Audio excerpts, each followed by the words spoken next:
Subscribe कीजिए unique engineering tips channel को और बेल आइकन को ज़रूर दबाएं सबसे पहले नोटिफिकेशन पाने के लिए। Hi guys, how are you? Welcome back to my YouTube channel Unique Engineering Tips. आज का जो हमारा लेक्चर होने वाला है वो हमारे पास टॉपिक है ऑब्स्टेकल्स इन चैनिंग। कि जब हम चैन सर्विंग कर रहे होते हैं और बीच में जो ऑब्स्टेकल्स वगैरह आती है उस केस में हम चैनिंग कैसे करते हैं, मतलब डिस्टेंस वगैरह को कैसे मेजर करते हैं जब चैन लाइन के बीच में ऑब्स्टेकल्स वगैरह आ जाएं। तो let's start the video. We will discuss about this obstacles in chaining. It sometimes happens that a survey line passes through some objects such as pond, building, river, etc., which prevents the direct measurements that part of the line which the objects intersects. ये बोलते हैं कि जब कभी कभी क्या होता है कि जब हम चैन सर्विंग कर रहे होते हैं या चैनिंग या लीनियर मेजरमेंट्स वगैरह कर रहे होते हैं, सपोज मैं आपको एग्जांपल दे देता हूँ। यहाँ से आपने पॉइंट ए से पॉइंट बी की तरफ लीनियर मेजरमेंट्स लेना स्टार्ट कर दिया, ये चैन सर्विंग स्टार्ट कर दी। तो अब सपोज करो यहाँ बीच में कोई ऑब्स्टेकल है, ऐसी कोई पॉन्ड वगैरह है, या बीच में यहाँ कोई बहुत बड़ा पत्थर है, ये बीच में इधर कोई बिल्डिंग है। तो इन ऑब्स्टेकल्स को ओवरकम करने की वजह से हमारे पास क्या हो जाएगा कि हमारे पास जो चैनिंग जो है बिल्कुल एक स्ट्रेट लाइन में परफॉर्म नहीं हो सकती है, क्योंकि यहाँ पे अगर जैसे मैं आ जाऊंगा तो इस पॉइंट पे पहुंचूंगा, बीच में इधर पॉन्ड है। अगर इसको ओवरकम कर दिया फिर इधर हम देखेंगे इधर कोई दूसरी ऑब्स्टेकल है, तो इनको हम क्या कहते हैं, ऑब्स्टेकल्स कहते हैं। तो ये बोल रहा है कि कभी कभी ऐसा होता है कि हमारी सर्वे लाइन जो है इन ऑब्स्टेकल से पास होती है। तो इस केस में हम चैनिंग को कैसे परफॉर्म करते हैं वो हम नीचे डिस्कस करते हैं। अब ये ऑब्स्टेकल्स हमारे पास क्या करते हैं, ये हमारे पास डायरेक्ट मेजरमेंट को ऑब्स्ट्रक्ट करते हैं कि हम डायरेक्टली जो है ए और बी के बीच का पॉइंट, ये जो ए और बी के बीच का डिस्टेंस मेजर नहीं कर सकते ड्यू टू दीज ऑब्स्टेकल्स। तो such interfering objects are called obstacles. तो जो ये हमारे ऑब्जेक्ट जो हमारी चैन सर्विंग को या चैनिंग को ऑब्स्ट्रक्ट कर रहे हैं, इन ऑब्जेक्ट्स को क्या हम कहते हैं, इनको हम कहते हैं ऑब्स्टेकल्स।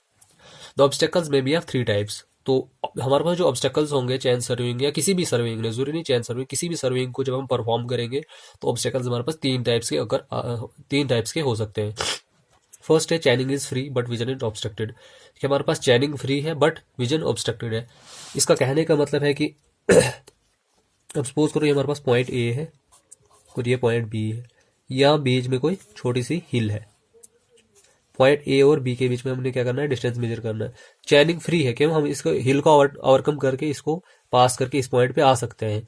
लेकिन विजन ऑब्स्ट्रक्टेड है। विजन ऑब्स्ट्रक्टेड का मतलब होता है पॉइंट ए जो है बी से विजिबल नहीं है और बी जो है ए से विजिबल नहीं है। अब इसको डिटेल में हम नीचे पढ़ेंगे। उसके बाद दूसरा इसने क्या बोला, चैनिंग is obstructed but vision is free. चैनिंग obstructed है लेकिन विजन फ्री है। अब ये दूसरा केस क्या बोल रहा है, सपोज करो हमारे पास एक पॉन्ड है, ये पॉइंट ए है, ये पॉइंट बी है, मतलब हमने इधर से हम डिस्टेंस मेजर करते करते आए। अब हम पॉइंट ए पे पहुंचे और पॉइंट बी, इनके बीच का हमने डिस्टेंस मेजर करना, क्योंकि हमें आगे आगे कंटिन्यू चैनिंग ऑपरेशन करना है। यहाँ पे हमें पॉइंट ए बी से दिख रहा है और बी ए से दिख रहा है, दोनों आपस में विजिबल है लेकिन चैनिंग ऑब्स्ट्रक्टेड है। हम बीच में पॉइंट की वजह से हम इसको चैनिंग परफॉर्म नहीं कर सकते। तो ये सेकंड केस जो है, सेकंड टाइप ऑफ ऑब्स्टेकल जो है जो हमें चैनिंग या किसी भी सर्विंग में आ सकता है। तीसरा जो है both are obstructed. Both are obstructed का मतलब होता है चैनिंग भी ऑब्स्ट्रक्टेड है और विजन भी ऑब्स्ट्रक्टेड है। अब सपोज करो यहाँ पे कोई आपकी बिल्डिंग है,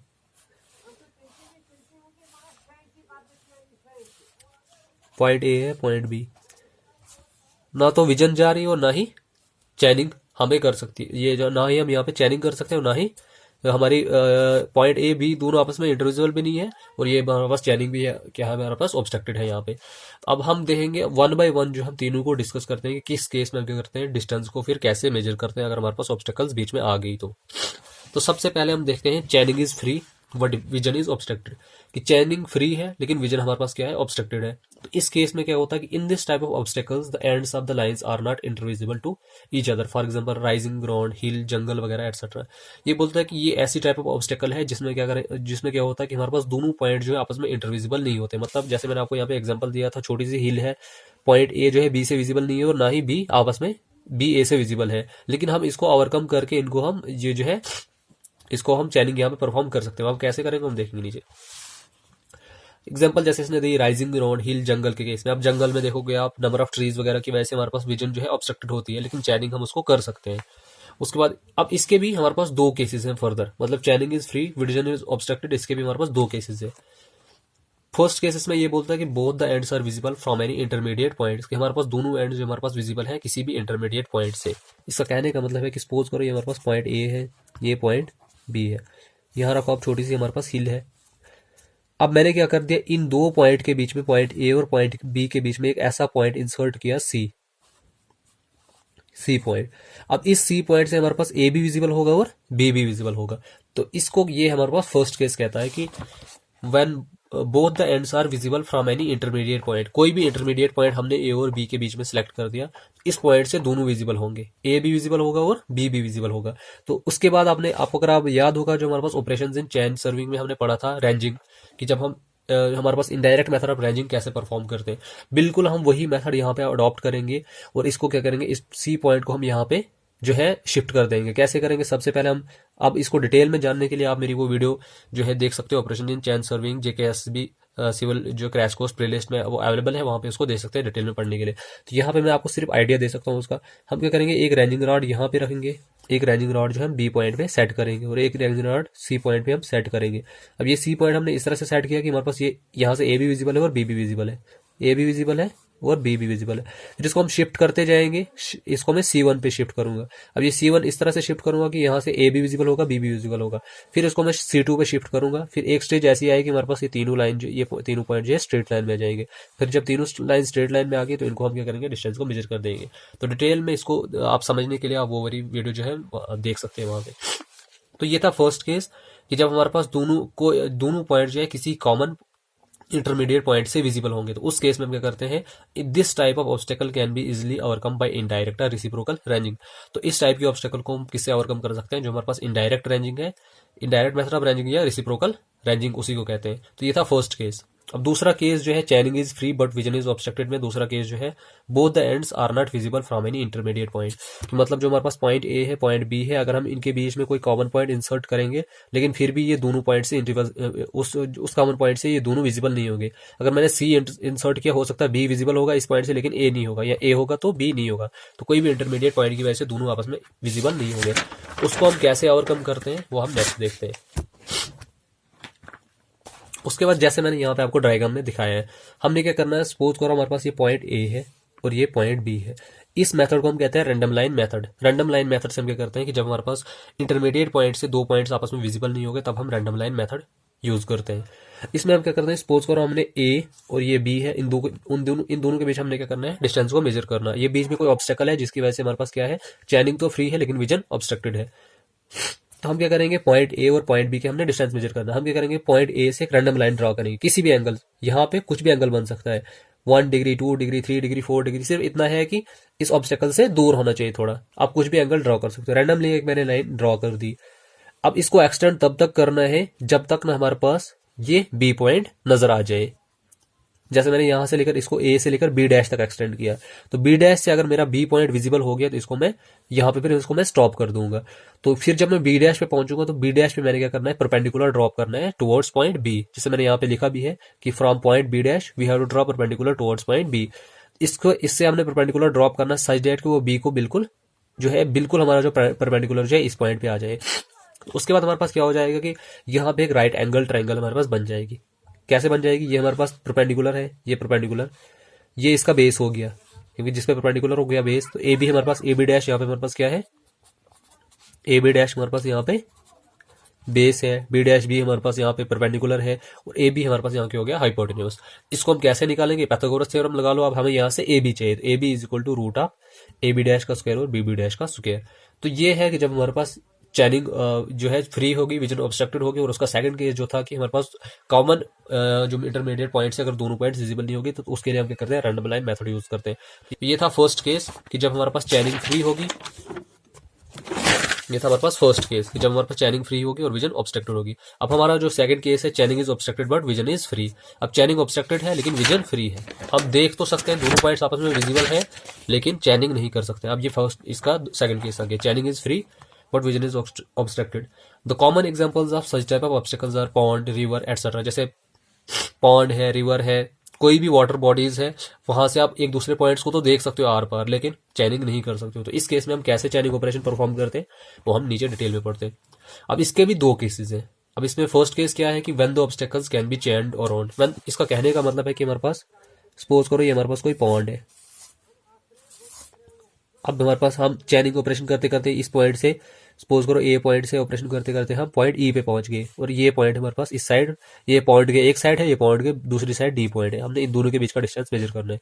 अब इसके हम अराउंड जाके जो है इस डिस्टेंस को मेजर कर सकते हैं। इसके इस साइड या इस साइड का किसी भी साइड से आप जाके हम डिस्टेंस को मेजर कर सकते हैं। तो इसका कहने का फर्स्ट केस ये बोलता है कि when the obstacles can be chained around। For example इसने पॉइंट की एग्जाम्पल दी, वेल वाटर लॉक्ड एरिया कोई है, उनको हम अराउंड जाके हम डिस्टेंस मेजर कर सकते हैं। अब इसको हम कैसे मेजर कर सकते हैं, इसके लिए हमारे पास 4 मेथड्स है। तो अब मैं वन बाय वन चारों मेथड्स आपको बताऊंगा, फिर आपको जो वाला बेटर लगेगा वो आप उसको यूज कर सकते हो। अब फर्स्ट मेथड जैसे आप यहाँ पे देख सकते हो कि हमारे पास क्या है, ये पॉइंट ए है और ये पॉइंट बी है, ये दोनों बैग्स है, मतलब पॉड के दोनों साइड, आइदर साइड, एक पॉइंट इस साइड और एक पॉइंट इस साइड।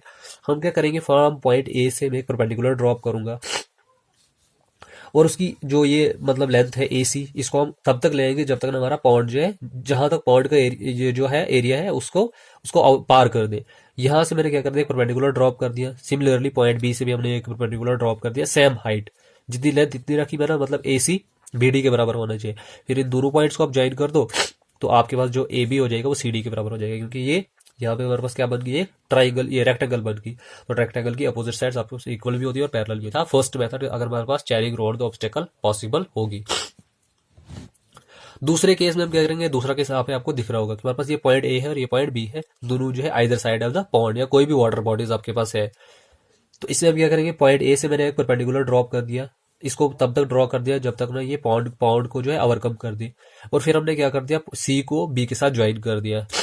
तो यहाँ पे हमारे पास क्या बन गई, एक राइट एंगल ट्राइंगल बन गई। राइट एंगल ट्राइंगल बन गई, इसको पाइथागोरस थ्योरम लगा के हम AB को निकाल सकते हैं। तो आगे हम इसको देखते हैं। जैसे मैंने यहाँ पे लिखा कि AB हमारे पास किसके बराबर हो जाएगा, BC का स्क्वायर माइनस AC का स्क्वायर। कैसे, हमारे पास AB जो है, अब हाइपोटेन्यूज थ्योरम क्या होती है कि पाइथागोरस थ्योरम होती है हमारे पास, hypotenuse square is equal to base square plus perpendicular square. तो हमें यहाँ से AB चाहिए तो वो हो जाएगा BC square minus AC square. तो हमें AB चाहिए था, वो हम यहाँ से फाइंड आउट कर सकते हैं। तो ये था दूसरा केस जब हम चैनिंग रोड जो है ऑब्स्टेकल पॉसिबल होगी। अब तीसरा केस हमारे पास यहाँ पे है, हमने क्या कर दिया, ये पॉइंट A है और ये पॉइंट B है। हमने क्या कर दिया कि दोनों साइड, ये इन दोनों के बीच का हमने डिस्टेंस मेजर करना है। हमने क्या कर दिया कि A से एक रैंडम लाइन ड्रॉ कर दी, किसी भी एंगल पे, कोई राइट एंगल कोई कुछ नहीं, आप किसी भी एंगल पे ड्रॉ कर सकते हो। इसको एक्सटेंड तब तक करना है जब तक हमारे पास पॉइंट C से B विजिबल हो जाएगा। फिर हमने क्या करना है, B से परपेंडिकुलर ड्रॉप कर दिया, C से परपेंडिकुलर ड्रॉप कर दिया टुवर्ड्स पॉइंट B, ये फिर से राइट एंगल ट्रायंगल बन गई।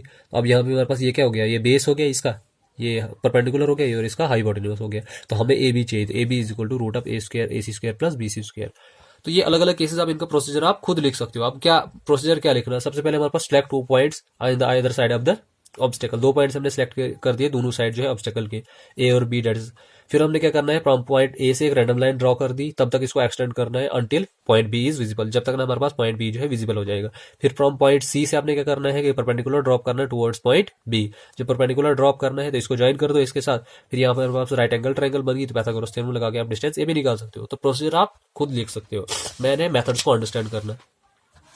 उसके बाद लास्ट मेथड जो है, जब इसको अराउंड द ऑब्स्टेकल जो हम यूज कर सकते हैं, वो कौन सा मेथड है, सबसे पहले हमने वही 2 पॉइंट्स हमने सेलेक्ट कर दिए from the either side of the obstacle, from point A और B।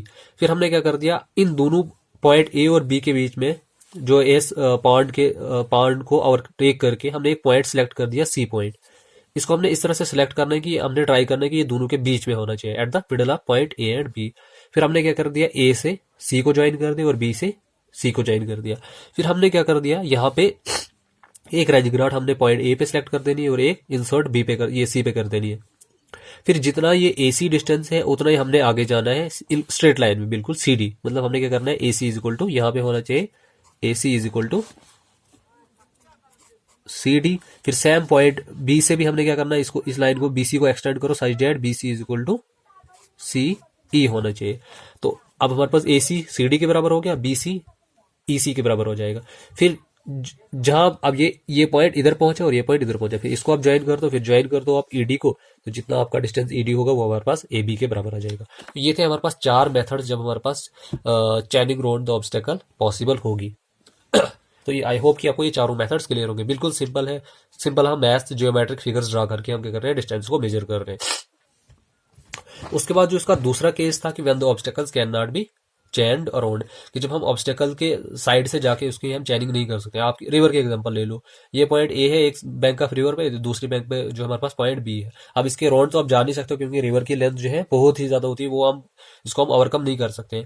So in that case की जब हमारे पास chaining round the obstacle possible नहीं होगी, तो उस केस में हम क्या करते हैं, जैसे कॉमन एग्जांपल मैंने आपको दी रिवर के एग्जांपल में हम क्या कर सकते हैं, इसके राउंड जाके हम वो चैनिंग नहीं कर सकते। तो इस केस में हमारे पास जो है चैनिंग कैसे करते हैं वो हम इधर पढ़ते हैं। सबसे पहले हमने क्या कर दिया, 2 पॉइंट सिलेक्ट कर दिए, पॉइंट ए और point be on the either side of the river. जो रिवर के दोनों साइड हमने क्या कर दिया, 2 पॉइंट जो है सिलेक्ट कर दिए, ए और बी। फिर हमने क्या करना है, पॉइंट बी से एक परपेंडिकुलर ड्रॉप करना है, जितनी आपको मर्जी है। जैसे मैंने यहाँ पे 100 मीटर लिखा, जितनी आपके पास अवेलेबिलिटी ऑफ स्पेस है, जो भी आपको मर्जी है आप उतना ड्रॉ कर सकते हो। ये कोई हार्ड एंड फास्ट रूल नहीं कि 100 मीटर ही ड्रॉ करना है। तो फिर पॉइंट बी से परपेंडिकुलर ड्रॉप करने के बाद हमने क्या कर दिया, जैसे ये पॉइंट सी मिल गया मुझे, मतलब बी से लेकर सी तक मैंने इसको एक्सटेंड कर दिया। अब हमारे पास पॉइंट ए पे भी रेंजिंग रॉड होगी, पॉइंट बी पे भी रेंजिंग रॉड होगी और पॉइंट सी पे भी रेंजिंग रॉड होगी। उसके बाद क्या करूंगा मैं, पॉइंट सी वाली जो रेंजिंग रॉड है उसको हम हटा देंगे और यहाँ पे हम कंपास को रखेंगे। कंपास जो हमारे पास बेरिंग्स को मेजर करने के लिए यूज किया जाता है। पॉइंट सी पे मैंने क्या कर दिया, कंपास को ये जो है यहाँ पे स्टैंड कर दिया। फिर अब इसकी कुछ नॉर्थ डायरेक्शन, सपोज करो इसकी कुछ जो कंपास है यहाँ पे मुझे नॉर्थ डायरेक्शन ये शो करेगा, जैसे नॉर्थ, ये नॉर्थ साउथ दिखा रहा है। उसके बाद मैं क्या करूंगा, कंपास को सेट करने के बाद जो रेंजिंग रॉड एट ए पॉइंट पे होगी उसको मैं साइड करूंगा। पॉइंट ए पे जो रेंजिंग रॉड होगी तो ये मुझे कुछ ये वाला एंगल देगा, बेरिंग देगा कि हमारे पास जो है सी ए लाइन जो है नॉर्थ के साथ कितनी बेरिंग बना रही है, कितना एंगल बना रहा है, 62 डिग्री 15 मिनट। सपोज करो, ये मैं आपको एग्जांपल दे रहा हूँ। फिर हमने क्या करना है, स्टॉप, ये जो हमारा कंपास है यहीं पे सेट रहेगा। फिर हमने क्या करना है, पहले हमने रेंजिंग रॉड एट ए पे साइड किया, अब हमारे पास जो ranging rod at B point पे है उसको साइड किया, तो ये भी कुछ हमारे पास कुछ इतना एंगल बनाएगा 107 डिग्री 15 मिनट। मैं आपको एग्जांपल दे रहा हूँ, आप कुछ भी रीडिंग, वो जब एक्चुअल में जो रीडिंग आएगी वो आप उसके हिसाब से इसको कर सकते हो। तो हमने क्या कर दिया, पहले पॉइंट ए पे जो रेंजिंग रॉड थी उसको साइड किया, जितना इसने ए के साथ एंगल बनाया, नॉर्थ के साथ कितना एंगल बना रही है सी ए लाइन वो हमने यहाँ पे लिख लिया। फिर सी बी लाइन नॉर्थ के साथ कितना एंगल बना रही है वो हमने यहाँ पे लिख लिया। अब देखो ये टोटल एंगल जो है 107 डिग्री 15 मिनट और ये है 62 डिग्री हमें 15 मिनट। हमें अगर ये बीच वाला एंगल निकालना होगा, कौन सा एंगल, ये वाला एंगल निकालो। इस टोटल में से मैं इतना माइनस कर दूंगा तो ये मेरे पास इतना बचेगा। तो वही मैंने यहाँ पे लिखा है as angle A B C is equal to 90 degree. अब ये 90 डिग्री है यहाँ पे, कौन सा एंगल, ये 90 डिग्री क्यों है, क्योंकि यहाँ पे हमने परपेंडिकुलर ड्रॉप किया है फ्रॉम पॉइंट बी से। फिर मैंने लिखा angle A C B is equal to 107 degree 15 minute minus 16 degree 62 degree 15 minute. A C B कौन सा एंगल है, ए सी बी, ये एंगल हमारे पास किससे बराबर हो जाएगा, इस होल एंगल में से अगर मैं इतना माइनस कर दूंगा तो हमारे पास ये एंगल बचेगा। वही मेरे पास कितना आया, 45 डिग्री। ये आ गया हमारे पास 45 डिग्री आ गया। अब हमारे पास ये जो है ए बी सी एक राइट एंगल ट्रायंगल है, क्यों, क्योंकि हमने पॉइंट बी पे खुद राइट एंगल सेट किया है। अब यहाँ पे हमारे पास क्या हो जाएगा, आपको पता है tan थीटा किसके बराबर होता है, परपेंडिकुलर अपॉन बेस। अब tan थीटा हमारे पास हो गया परपेंडिकुलर अपॉन बेस, तो थीटा हमारे पास कौन सा है, ये हमारे पास थीटा के सामने वाला क्या होता है, परपेंडिकुलर, हो गया उसके पास बेस। तो ये हमारे पास 45 डिग्री है, tan theta is equal to tan 45 degree is equal to A B upon B C. अब tan थीटा किसके बराबर, परपेंडिकुलर अपॉन बेस। परपेंडिकुलर क्या है इसका, थीटा के सामने वाला परपेंडिकुलर हो गया ए बी और बेस इसका हो गया बी सी। तो A B is equal to tan 45 BC, क्योंकि हमें यहाँ से क्या चाहिए, ए बी चाहिए, तो वो हो जाएगा, इन दोनों को आपस में मल्टीप्लाई लग जाएगी। तो A B is equal to tan 45 की वैल्यू किसके बराबर होती है, 1, तो इंटू 100 हो जाएगा, तो ये हो गया 100 मीटर। आई होप कि आपको फर्स्ट मेथड जो है क्लियर हो जाएगा। ये बहुत ही कॉमन और इम्पॉर्टेंट मेथड है जो अगर हम इसको यूज कर रहे हैं आजकल के टाइम में, तो हमारे पास जो है इनडायरेक्ट डिस्टेंसेस मेजर करने के लिए इंस्ट्रूमेंट्स वगैरह आते हैं, जैसे टैकोमीटर है या सबटेंस बार वगैरह है, टोटल स्टेशन वगैरह है। लेकिन एंशिएंट टाइम्स में ये मेथड्स यूज किए जाते थे रिवर्स विड्थ ऑफ रिवर को फाइंड आउट करने के लिए। अब इसी मेथड को हम, मतलब इसी डिस्टेंस को हम दूसरे मेथड से भी मेजर कर सकते हैं। वो कैसे मेजर कर सकते हैं, सपोज यहाँ पे मैंने एक रिवर फिर से ड्रॉ कर दिया, ये 2 पॉइंट से either bank of the river, एक पॉइंट ए है और एक पॉइंट बी, हमने इनके बीच का डिस्टेंस मेजर करना है। फर्स्ट हमने क्या करना है, हमने एक परपेंडिकुलर ड्रॉप कर देना है बीसी, जैसे मैंने यहाँ पे लिखा है drop BC perpendicular on A B and find its mid point. हमने क्या कर दिया, ये पॉइंट ए है और ये पॉइंट बी है, फ्रॉम पॉइंट बी से हमने क्या कर दिया, एक परपेंडिकुलर ड्रॉप कर दिया बीसी और इसका हमने मिड पॉइंट फाइंड आउट कर दिया। अब बीसी कुछ भी लेंथ रखो आप, 10 मीटर 20 मीटर 30 मीटर, वो आपको अपनी मर्जी है। फिर आपने क्या कर दिया, इसका मिड पॉइंट फाइंड आउट कर दिया। सपोज अगर हमने बीसी को 30 मीटर रखा, बीसी को 30 मीटर रखा, तो इसका मिड पॉइंट कितना आएगा, 15 मीटर, 15 इधर से इधर, 15 इधर से इधर। उसके बाद हमने क्या करना है, draw C D perpendicular on BC, ये बीसी है यहाँ पे। फिर हमने क्या कर दिया, अब सी डी परपेंडिकुलर किस पे ड्रॉप कर दिया, ये अब इसको बेस मान के ये परपेंडिकुलर ड्रॉप कर दिया, ये भी हमारे पास क्या है यहाँ पे परपेंडिकुलर है और ये भी हमारे पास क्या है यहाँ पे परपेंडिकुलर है। तो अब सी डी परपेंडिकुलर हमने ड्रॉप कर दिया। अब इसकी लेंथ जो है अब कितनी है, सी डी लेंथ जो है अभी हमें कुछ पता नहीं है कितनी है। हमने क्या कर देना फिर इस सी डी को क्या करना है, आपको सर्टेन लेंथ जो है एक्सटेंड कर देना, कुछ पता नहीं अभी कितनी लाइन है। फिर हमने क्या कर दिया, पॉइंट ए पे भी रेंजिंग रॉड रखी, पॉइंट ई पे भी रेंजिंग रॉड रखी, ई जो था मिड पॉइंट था बीसी का। फिर हमने क्या करना है और इन्हीं के स्ट्रेट लाइन ए ई, इन्हीं के स्ट्रेट लाइन में एक और रेंजिंग रॉड आगे इंसर्ट करनी है जो इस स्ट्रेट लाइन में आ जाएगी। फिर हमने क्या करना है, ये लाइन हम यहाँ से एक्सटेंड करेंगे, ये लाइन यहाँ से एक्सटेंड करेंगे, तो ये किसी कॉमन पॉइंट पे आके दोनों आपस में इंटरसेक्ट करेंगे। तो जितना ये पॉइंट हो जाएगा, जिस पॉइंट पे इंटरसेक्ट हो जाएगी वो डिस्टेंस हो जाएगा सी डी ए बी के बराबर। क्यों, क्योंकि ये ए बी ई हमारे पास कुछ दो ट्रायंगल्स बन रही है यहाँ पे, ए बी ई और दूसरी है हमारे पास ई सी डी, ये दोनों आपस में क्या हो जाएगी, कॉन्ग्रुएंट हो जाएगी। कॉन्ग्रुएंट क्यों हो जाएगी, क्योंकि बीई सीई के बराबर है, ये हमने ऑलरेडी रखा था। पॉइंट बी पे और पॉइंट सी पे परपेंडिकुलर ड्रॉप है, ये जितना है वही इतना ही आएगा और ये ऑलरेडी फिर इसके बराबर हो जाएगा। तो ये है दूसरा मेथड अगर हमने width of river find out करनी है, या चैनिंग अगर हम चैनिंग ऑपरेशन कर रहे होंगे और बीच में कोई वाटर बॉडीज जैसे रिवर आ गया, तो उस केस में हम चैनिंग को कैसे परफॉर्म करते हैं। आई होप कि दोनों मेथड्स आपको क्लियर हो जाएगी। अब तीसरा मेथड है, इसी को आप परफॉर्म करने के लिए आप तीसरे मेथड से भी कर सकते हैं। तो आपको कोई हार्ड एंड फास्ट रूल नहीं, जो मेथड आपको तीनों में सिंपल लगता है आप उसको यूज कर सकते हो। तो सबसे पहले हमने क्या करना है, सेम 2 पॉइंट्स हमने मार्क कर दिए ए और B either side of the bank of the river.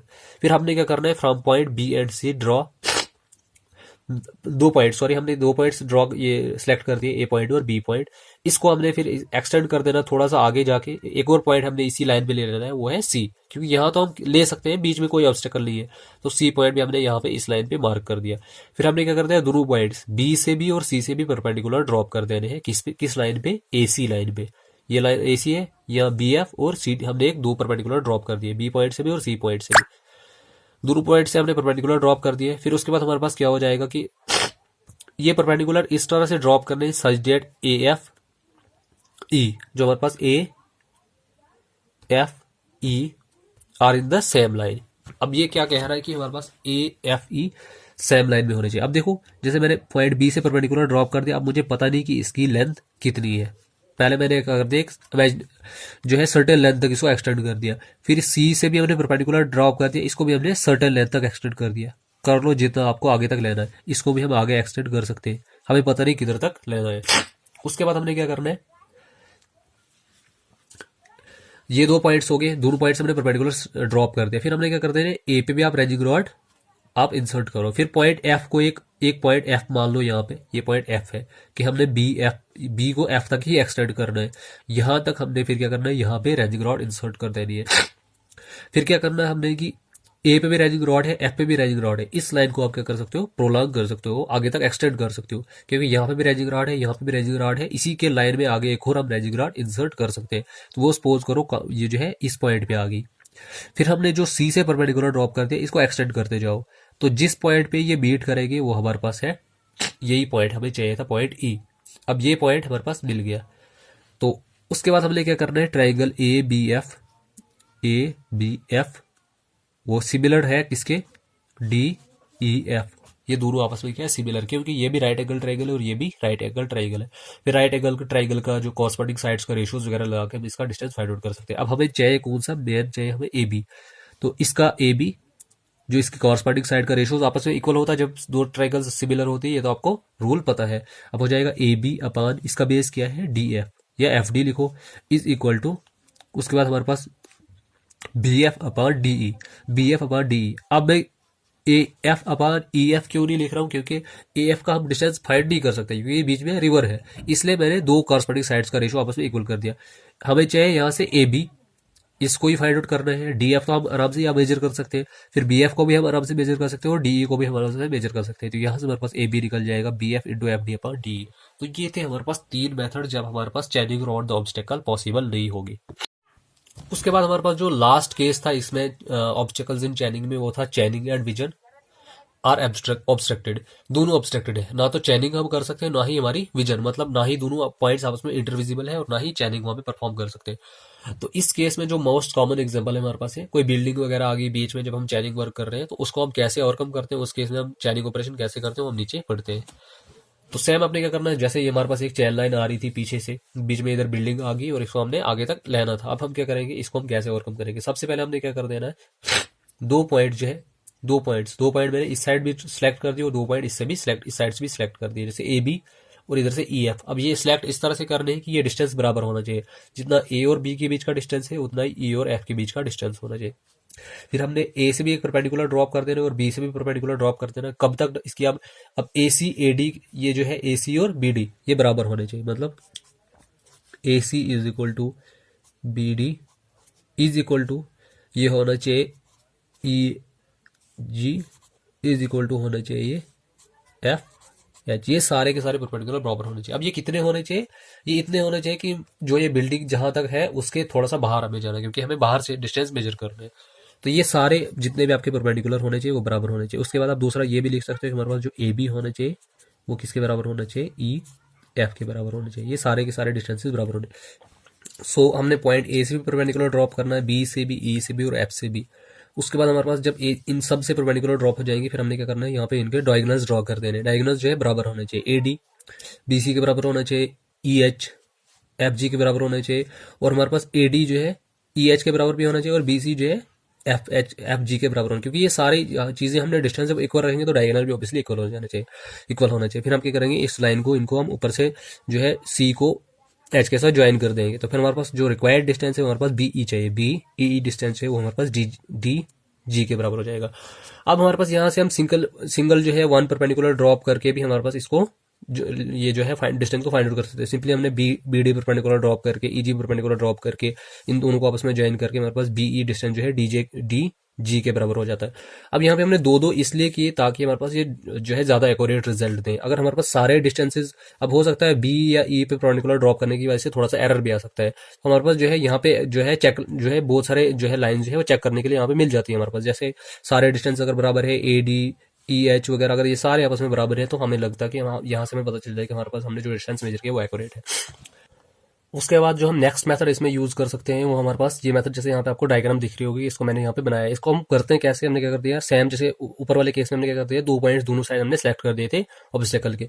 Same मैंने दो पॉइंट यहाँ पे सिलेक्ट कर दिए, ए बी, फिर पी क्यू, दोनों के बीच में डिस्टेंस बराबर रखना है। पी क्यू जो हमारे पास ए बी के बराबर होना चाहिए, मतलब हमारे पास ए बी जो होना चाहिए वो पी क्यू के बराबर होना चाहिए। उसके बाद हमने क्या करना है, पॉइंट ए से भी हमने 60 डिग्री एंगल ड्रॉ करना है और पॉइंट बी से भी हमने ये क्यू से भी हमने 60 डिग्री एंगल ड्रॉ करना है। फिर पॉइंट बी से भी 60 डिग्री, पॉइंट पी से भी 60 डिग्री। तो यहाँ पे हमारे पास एक छोटी सी इक्विलेटरल ट्रायंगल ड्रॉ हो जाएगी, हमारे पास बन जाएगी ए बी सी, हमारे पास एक इक्विलेटरल ट्रायंगल ड्रॉ हो जाएगी, हर एंगल इसका 60 डिग्री हो जाएगा। फिर हमने क्या करना है, इस लाइन को एक्सटेंड कर देना, हमारे पास जो ए सी लाइन है इसको आप एक्सटेंड कर दो और यहाँ से जो क्यू जेड लाइन है इसको एक्सटेंड कर दो, ये किसी एक कॉमन पॉइंट पे मीट करेंगी, जैसे हमारे पास यहाँ पे आर है। फिर हमने क्या करना है, वही यहाँ पे भी हमने एक इक्विलेटरल ट्रायंगल ड्रॉ कर देनी है। अब वो साइड उसकी कितनी रखनी है, जितनी ए बी है, मतलब हमारे पास हो जाएगा A B is equal to P Q is equal to हो जाएगा हमारे पास एस टी। तो ये एस टी आर एस ये तीनों साइड आपस में बराबर हो जाएंगी क्योंकि इक्विलेटरल ट्रायंगल है। तो ये इक्विलेटरल ट्रायंगल, ये इक्विलेटरल ट्रायंगल, ये इक्विलेटरल ट्रायंगल आपस में बराबर है, तीनों आपस में बराबर है, हर एंगल इनका 60 डिग्री है और साइड्स भी इनकी इक्वल है। उसके बाद हमारे पास देखो जो ये डिस्टेंस है सी एस टी जेड और बी पी, हमें डिस्टेंस कौन सा चाहिए, बी पी डिस्टेंस चाहिए। तो अगर हमारे पास जो है ए आर क्यू और ए क्यू तीनों आपस में बराबर है, क्यों, क्योंकि ये हमारे पास एक इक्विलेटरल ट्रायंगल बन। अब ये छोटे छोटे इक्विलेटरल ट्रायंगल्स की हेल्प से हमने क्या कर दिया, एक बड़ी इक्विलेटरल ट्रायंगल ड्रॉ कर दी। कौन सी, ए आर क्यू, हमने एक बड़ी इक्विलेटरल ट्रायंगल ड्रॉ कर दी और ये जो छोटी छोटी इनकी कॉर्नर्स में छोटी छोटी इक्विलेटरल ट्रायंगल्स ड्रॉ कर दी। इसकी वजह से हमारे पास क्या हो जाएगा, हमारे पास जो डिस्टेंस बीपी हो जाएगा वो हमारे पास किसके बराबर हो जाएगा, सी एस के बराबर या टी जेड के बराबर। तो हमारे पास बीपी यहाँ पे रिक्वायर्ड डिस्टेंस था। तो ये थे कुछ कॉमन मेथड्स। ये इन मेथड्स को हम कब यूज करते हैं, जब हमारे पास चैनिंग ऑपरेशन में या किसी भी सर्विंग में बीच में ऑब्स्टेकल आएगी, तो उन केसेस में हम लीनियर मेजरमेंट्स कैसे लेते हैं। आई होप कि आपको सारे के सारे मेथड्स जो होंगे क्लियर हो जाएंगे। फिर भी अगर आपको किसी भी मेथड के रिलेटेड डाउट है तो आप मुझे कमेंट सेक्शन में पूछ सकते हैं। Thank you so much, keep supporting me. Thanks for watching unique engineering tips. अगर आपको हमारी ये वीडियो पसंद आई होगी तो वीडियो को लाइक कीजिए, शेयर कीजिए, कमेंट कीजिए और चैनल को सब्सक्राइब करना ना भूलें। और प्लीज़ बेल आइकन ज़रूर दबाएं ताकि जब भी मैं नई वीडियो अपलोड करूं तो आप तक सबसे पहले नोटिफिकेशन पहुंचे। और प्रीवियस वीडियो जितनी मैंने अपलोड की है उनकी जो PDFs हैं वो डिस्क्रिप्शन में अवेलेबल हैं, तो आप वहाँ से उनको डाउनलोड कर सकते हैं। Thank you so much.